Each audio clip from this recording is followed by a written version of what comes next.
Friends, welcome to Global Online Kannada. Friends, ಈ ಒಂದು ವಿಡಿಯೋದಲ್ಲಿ ನಾವು Karnataka set 2024 paper 1 teaching and research aptitude preparation ಸಲುವಾಗಿ ಈ ಹೈಯರ್ ಎಜುಕೇಶನ್ ಸಿಸ್ಟಮ್ ಇಂದ ಕೆಲವು MCQ ಡಿಸ್ಕಷನ್ ಮಾಡ್ತಾ ಇದೀವಿ. ಸೊ ಈ ಒಂದು ಯೂನಿಟ್ ತುಂಬಾನೇ ಇಂಪಾರ್ಟೆಂಟ್ ಆಗಿದೆ. ಇಲ್ಲಿ 5 ಪ್ರಶ್ನೆಗಳು ಬರ್ತವೆ. ನಿಮಗೆ 10 ಅಂಕಗಳನ್ನ ಈ ಒಂದು ಯೂನಿಟ್ ತಂದು ಕೊಡ್ತಾ ಇದೆ. ಸೊ ಈ ಒಂದು ಯೂನಿಟ್ಗೆ ಸಂಬಂಧಪಟ್ಟಂತೆ ಸ್ವಲ್ಪ ನೀವು ಕರೆಂಟ್ ಅಫೇರ್ಸ್ MCQ ಗಳನ್ನ ಕೂಡ ನೋಡ್ಕೊಳ್ಬೇಕಾಗುತ್ತೆ.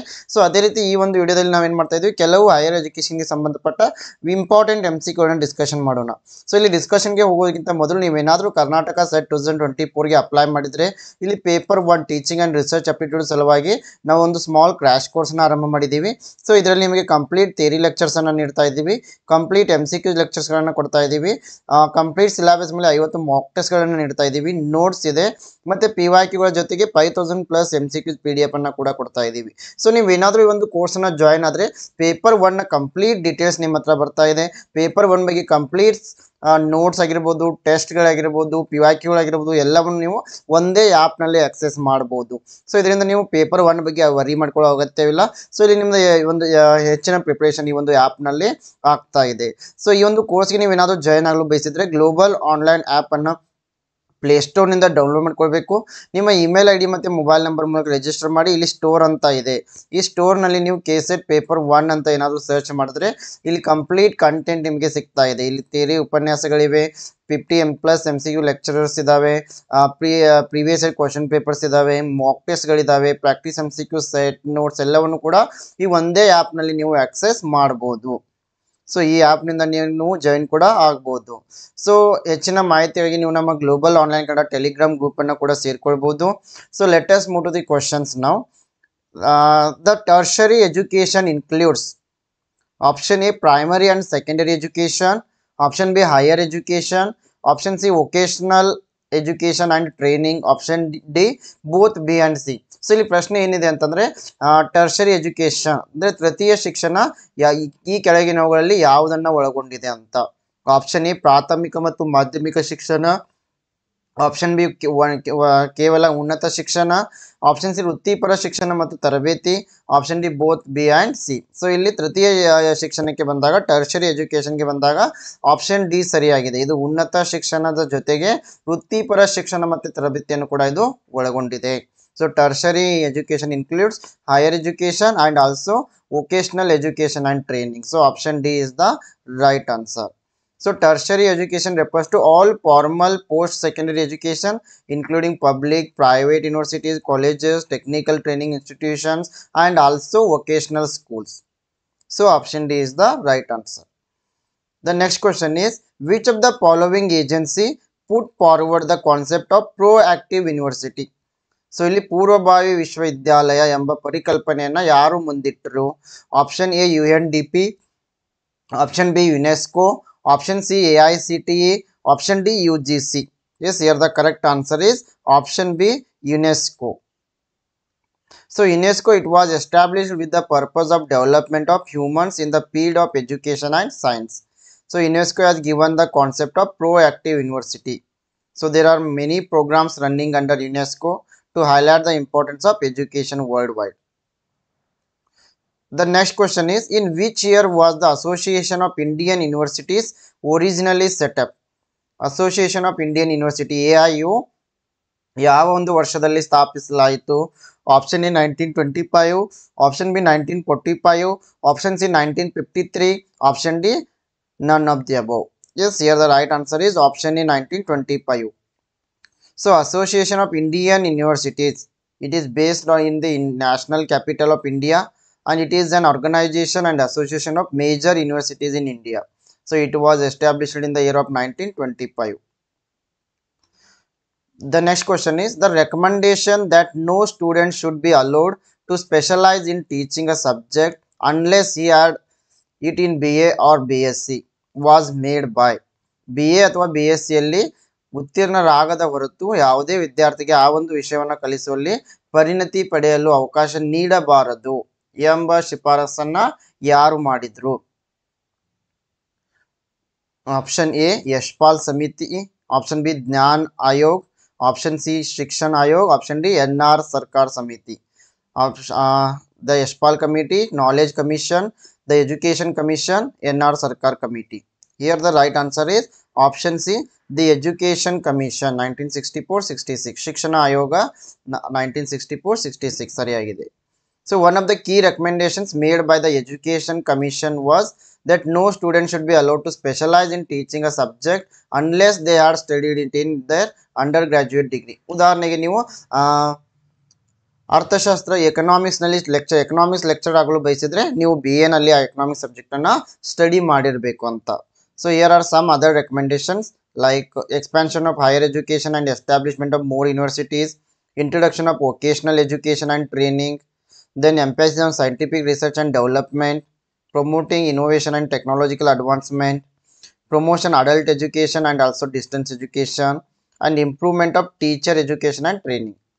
These are the some other recommendations of Education Commission. The next question is, which of the following characteristics pertains to non-conventional learning? Option A, on campus education with fixed time. Option B, teacher centered learning. Option C, requirement of regular attendance. Option D, no fixed curriculum.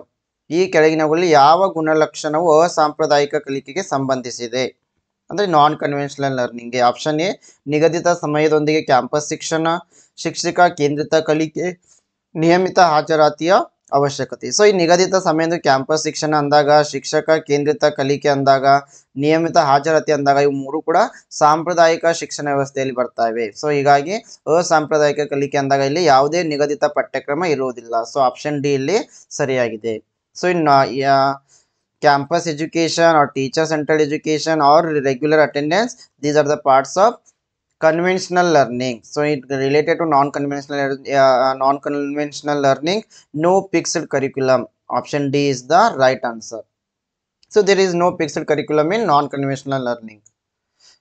Non-conventional learning, the non-conventional learning program, it is a program that involves teaching learning activities that are offered apart from campus. So ಇಲ್ಲಿ ಯಾವುದೇ ರೀತಿಯ campus ಇರಲ್ಲ, ಕ್ಯಾಂಪಸ್ನಿಂದ ಹೊರಗಡೆ ಶಿಕ್ಷಣವನ್ನು ಇಲ್ಲಿ ನೀಡಲಾಗುತ್ತೆ. So ವಿದ್ಯಾರ್ಥಿಗಳು ಪ್ರತಿದಿನ ಶಾಲೆಗೆ ಹೋಗುವ ಅವಶ್ಯಕತೆಯಲ್ಲಿ ಇರುವುದಿಲ್ಲ. The next question is, who among the following was the chairman of University Education Commission 1948? ಈ ಕೆಳಗಿನವರಲ್ಲಿ ಯಾರು ವಿಶ್ವವಿದ್ಯಾಲಯ ಶಿಕ್ಷಣ ಆಯೋಗದ ಅಧ್ಯಕ್ಷರಾಗಿದ್ದರು? Option A, doctor DS Kothari. Option B, Maulana Abul Kalam Azad. Option C, doctor Zakir Hussain. Option D, doctor S Radhakrishnan. Yes, here the right answer is option D, Dr. S Radhakrishnan.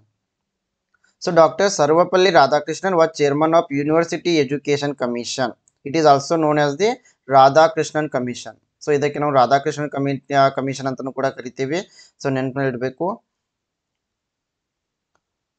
The next question is, the main reason for low enrollment in vocational education courses in India is high fee structure, lack of adequate infrastructure to impart vocational education, unavailability of large number of vocational courses, or wrong perception of vocational education among students and parents. ಭಾರತದಲ್ಲಿ ವೃತ್ತಿಪರ ಶಿಕ್ಷಣ ಕೋರ್ಸ್ಗಳಲ್ಲಿ ಕಡಿಮೆ ದಾಖಲಾತಿಗೆ ಮುಖ್ಯ ಕಾರಣ option A, ಹೆಚ್ಚಿನ ಶುಲ್ಕ ಇರೋದ್ರಿಂದ. Option B, ವೃತ್ತಿಪರ ಶಿಕ್ಷಣವನ್ನು ನೀಡಲು ಸಾಕಷ್ಟು ಮೂಲ ಸೌಕರ್ಯಗಳ ಕೊರತೆ ಇರೋದ್ರಿಂದ. ಆಪ್ಷನ್ ಸಿ, ಹೆಚ್ಚಿನ ಸಂಖ್ಯೆಯ ವೃತ್ತಿಪರ ಕೋರ್ಸ್ಗಳ ಅಲಭ್ಯತೆ ಇರುವುದರಿಂದ. ಆಪ್ಷನ್ ಡಿ, ವಿದ್ಯಾರ್ಥಿಗಳು ಮತ್ತು ಪೋಷಕರಲ್ಲಿ ವೃತ್ತಿಪರ ಶಿಕ್ಷಣದ ಬಗ್ಗೆ ತಪ್ಪು ಗ್ರಹಿಕೆ ಇರೋದ್ರಿಂದ.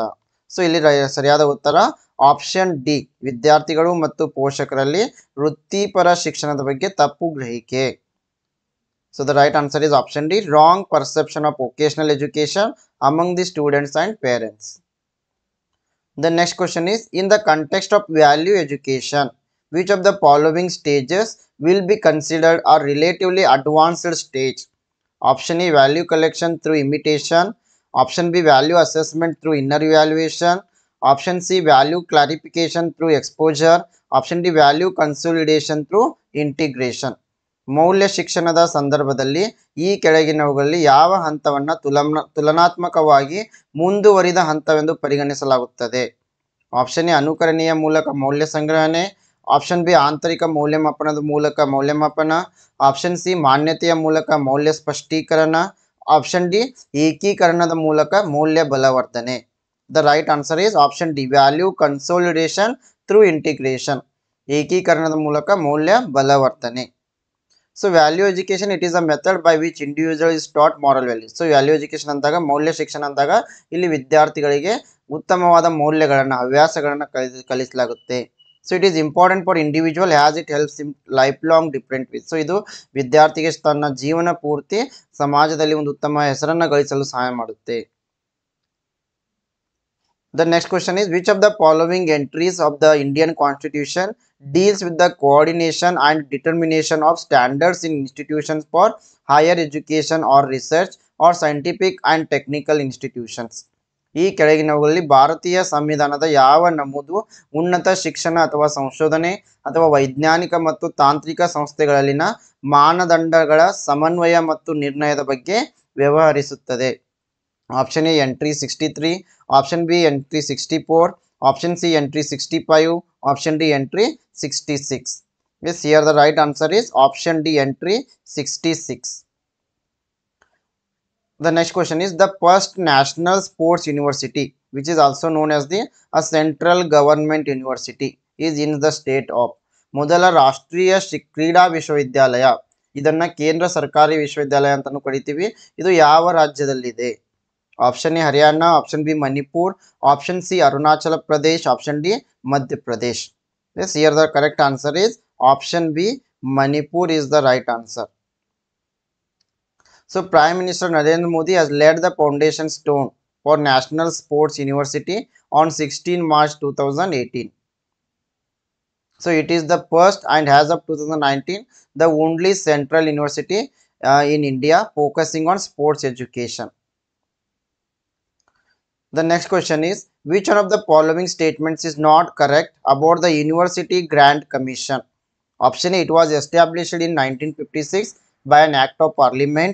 Option B, it is tasked with promoting and coordinating higher education. Option C, it receives planned and non-planned funds from central government. Option D, it receives funds from state governments in respect of state universities. ವಿಶ್ವವಿದ್ಯಾಲಯ ಧನ ಸಹಾಯ ಆಯೋಗ UGCಯ ಬಗ್ಗೆ ಈ ಕೆಳಗಿನವುಗಳಲ್ಲಿ ಯಾವ ಹೇಳಿಕೆ ಸರಿಯಾಗಿಲ್ಲ ಅಂತಂದ್ರೆ, ಆಪ್ಷನ್ ಎ, ಇದು 1956 ರಲ್ಲಿ ಸಂಸತ್ತಿನ ಕಾಯ್ದೆ ಮೂಲಕ ಸ್ಥಾಪಿಸಲಾಯಿತು. ಆಪ್ಷನ್ ಬಿ, ಉನ್ನತ ಶಿಕ್ಷಣವನ್ನು ಉತ್ತೇಜಿಸುವ ಮತ್ತು ಸಂಯೋಜಿಸುವ ಕಾರ್ಯವನ್ನು ಇದು ನಿರ್ವಹಿಸುತ್ತದೆ. ಆಪ್ಷನ್ ಸಿ, ಇದು ಕೇಂದ್ರ ಸರ್ಕಾರದಿಂದ ಯೋಜನೆ ಮತ್ತು ಯೋಜನೆಯೇತರ ನಿಧಿಗಳನ್ನ ಪಡೆಯುತ್ತದೆ. ಸೊ ಈ ಮೂರು ಕೂಡ ಇಲ್ಲಿ ಸರಿಯಾಗಿವೆ. ಸೊ ಇದು 1956ರಲ್ಲಿ ಆಕ್ಟ್ ಆಫ್ ಪಾರ್ಲಿಮೆಂಟ್ ಮೂಲಕ ಸ್ಥಾಪನೆಗೊಳ್ಳುತ್ತೆ. ಇದು ಹೈಯರ್ ಎಜುಕೇಶನ್ ಪ್ರಮೋಷನ್ ಸಲುವಾಗಿ ಪ್ರಾರಂಭಿಸಲಾಗಿದೆ.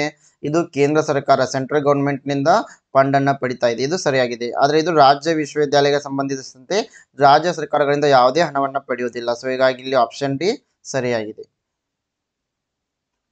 The next question is, the title of Yashpal Committee Report 1993 is. Yashpal ಸಮಿತಿ ವರದಿಯ ಶೀರ್ಷಿಕೆ ಏನು? Option A, ICT in teacher education. Option B, learning without burden. Option C, learning through broadcasting. Option D, none of the above. So option ಇಲ್ಲಿ ಶಿಕ್ಷಕರ ಶಿಕ್ಷಣದಲ್ಲಿ ICT. Option B, ಹೊರೆಯಿಲ್ಲದ ಕಲಿಕೆ. Option C, ಪ್ರಸಾರದ ಮೂಲಕ ಕಲಿಕೆ. ಆಪ್ಷನ್ ಡಿ, ಮೇಲಿನವುಗಳಲ್ಲಿ ಯಾವುದು ಅಲ್ಲ. Here the right answer is option B. The title of Yashpal committee report is learning without burden. ಈ ಒಂದು ಯಶ್ಪಾಲ್ ಸಮಿತಿ ವರದಿಯ ಶೀರ್ಷಿಕೆ ಏನಿತ್ತಂದ್ರೆ ಹೊರೆಯಿಲ್ಲದ ಕಲಿಕೆ. So Yashpal committee, it was formed in 1992 under the chairmanship of professor Yashpal. So the title was learning without burden. The next question is, the main government body at the tertiary level of education in India is. ಭಾರತದಲ್ಲಿ ಶಿಕ್ಷಣದ ತೃತೀಯ ಹಂತದ ಪ್ರಮುಖ ಸರ್ಕಾರಿ ಸಂಸ್ಥೆ NCERT, CBSE, UGC, AICTE. The right answer is option C, UGC, University Grant Commission. So UGC, it is a statutory body under Department of Higher Education, Ministry of Education, Government of India. So it was set up in accordance to a UGC Act 1956. And he is charged with coordination, determination and maintenance of standards of higher education in India. So the UGC is having headquarters in New Delhi and it has 6 regional centers in Pune, Bhopal, Kolkata, Hyderabad, Guwahati and Bangalore. The next question is, according to Muslim system of education, madrasa is supposed to be the center of. Muslim ಶಿಕ್ಷಣ ಪದ್ಧತಿಯ ಪ್ರಕಾರ ಮದರಸಾ dash ಕೇಂದ್ರವಾಗಿದೆ. Option A, primary education. Option B, secondary education. Option C, higher education. Option D, technical education. Yes, here the right answer is option C, higher education, unnata shikshana. The next question is, which of the following agencies or institutions set up the accreditation board? ಈ ಕೆಳಗಿನವುಗಳಲ್ಲಿ ಯಾವ ಏಜೆನ್ಸಿಗಳು ಅಥವಾ ಸಂಸ್ಥೆಗಳು ಮಾನ್ಯತಾ ಮಂಡಳಿ accreditation board ಅನ್ನು ಸ್ಥಾಪಿಸಿದವು? Option A, Indian council of agricultural research. Option B, all India council for technical education. Option C, university grant commission. Option D, ministry of human resource development. Yes, here the right answer is option B, All India Council for Technical Education. So the All India Council for Technical Education is AICTE. It is a statutory body and national level council for technical education under Department of Higher Education. So it was established in 1945. So it was first an advisory body which was given statutory status by Act of Parliament in 1987. So it is responsible for proper planning and coordinated development of technical education. The next question is, Indian education system generally is divided into. ಭಾರತೀಯ ಶಿಕ್ಷಣ ವ್ಯವಸ್ಥೆಯನ್ನು ಸಾಮಾನ್ಯವಾಗಿ ಈ ಕೆಳಗಿನ ಅವಧಿಗಳಾಗಿ ವಿಂಗಡಿಸಲಾಗಿದೆ. So let us move to the answer directly. The right answer is option A, Vedic period education, Buddhist period education, Muslim period education, British period education, post independence period education. ವೈದಿಕ ಕಾಲದ ಶಿಕ್ಷಣ, ಬೌದ್ಧ ಕಾಲದ ಶಿಕ್ಷಣ, ಮುಸ್ಲಿಂ ಕಾಲದ ಶಿಕ್ಷಣ, British ಕಾಲದ ಶಿಕ್ಷಣ, ಸ್ವಾತಂತ್ರ್ಯೋತ್ತರ ಕಾಲದ ಶಿಕ್ಷಣ. The next question is, the name of the plan to increase enrollment in the higher education institution is. ಉನ್ನತ ಶಿಕ್ಷಣ ಸಂಸ್ಥೆಗಳಲ್ಲಿ ದಾಖಲಾತಿಯನ್ನು ಹೆಚ್ಚಿಸುವ ಯೋಜನೆಯ ಹೆಸರು. Option A, Rashtriya Uchchatar Shiksha Abhiyan RUSA. Option B, Sarva Shiksha Abhiyan. Option C, both A and B. Option D, none of the above. Yes, this question is for you. You have to comment the right answer in comment section. So ಈ ಒಂದು ಪ್ರಶ್ನೆಯನ್ನ ನಿಮಗೆ ನೀಡಲಾಗಿದೆ, ನೀವು ಸರಿಯಾದ ಉತ್ತರವನ್ನ comment ನಲ್ಲಿ ತಿಳಿಸಬೇಕು. ಎಸ್, ಅದೇ ರೀತಿ ನೀವೇನಾದರೂ ಕರ್ನಾಟಕ ಸೆಟ್ 2024 ಪೇಪರ್ 1 ಗಾಗಿ ಪ್ರಿಪೇರ್ ಮಾಡ್ತಾ ಇದ್ರೆ, ಇಲ್ಲಿ ಗ್ಲೋಬಲ್ ಆನ್ಲೈನ್ ಕನ್ನಡ ವತಿಯಿಂದ ನಾವು ಕ್ರ್ಯಾಶ್ ಕೋರ್ಸ್ ಅನ್ನು ಆರಂಭ ಮಾಡಿದ್ದೀವಿ. ಸೊ ಇದರಲ್ಲಿ ನಿಮಗೆ complete theory lectures, MCQ lectures, 50 mock test, comprehensive notes, 5000 plus MCQs PDF with PYQs. So ಎಲ್ಲನೂ ಕೂಡ ಇಂಗ್ಲಿಷ್ ಮತ್ತು ಕನ್ನಡ ಎರಡೂ ಲ್ಯಾಂಗ್ವೇಜ್ ನಲ್ಲಿ ಸಿಗ್ತಾ ಇದೆ, ಕೇವಲ 2000 rupees ನಲ್ಲಿ. ಸೊ ಇದಕ್ಕಾಗಿ ನೀವು ಗ್ಲೋಬಲ್ ಆನ್ಲೈನ್ ಆ್ಯಪ್ ಅನ್ನು ಪ್ಲೇಸ್ಟೋರ್ ನಿಂದ ಡೌನ್ಲೋಡ್ ಮಾಡ್ಕೊಳ್ಬಹುದು. ಮತ್ತೆ ಇಲ್ಲಿ ನಿಮ್ಮ ಇಮೇಲ್ ID ಅಥವಾ ಮೊಬೈಲ್ ನಂಬರ್ ಮೂಲಕ ರಿಜಿಸ್ಟರ್ ಮಾಡಿ ಕರ್ನಾಟಕ ಸೆಟ್ ಪೇಪರ್ 1 ಅಂತ ನೀವು ಸರ್ಚ್ ಮಾಡಿದ್ರೆ ಈ ಒಂದು ಕಂಪ್ಲೀಟ್ ಕೋರ್ಸ್ ನಿಮಗೆ ಇಲ್ಲಿ ಲಭ್ಯವಾಗ್ತಾ ಇದೆ. ಸೊ ಅದೇ ರೀತಿ ಹೆಚ್ಚಿನ ಮಾಹಿತಿಗಾಗಿ ನೀವು global online Kannada Telegram group ಅನ್ನು ಕೂಡ ಸೇರಿಕೊಳ್ಳಿ. Yes, I wish all the best to all. Thank you.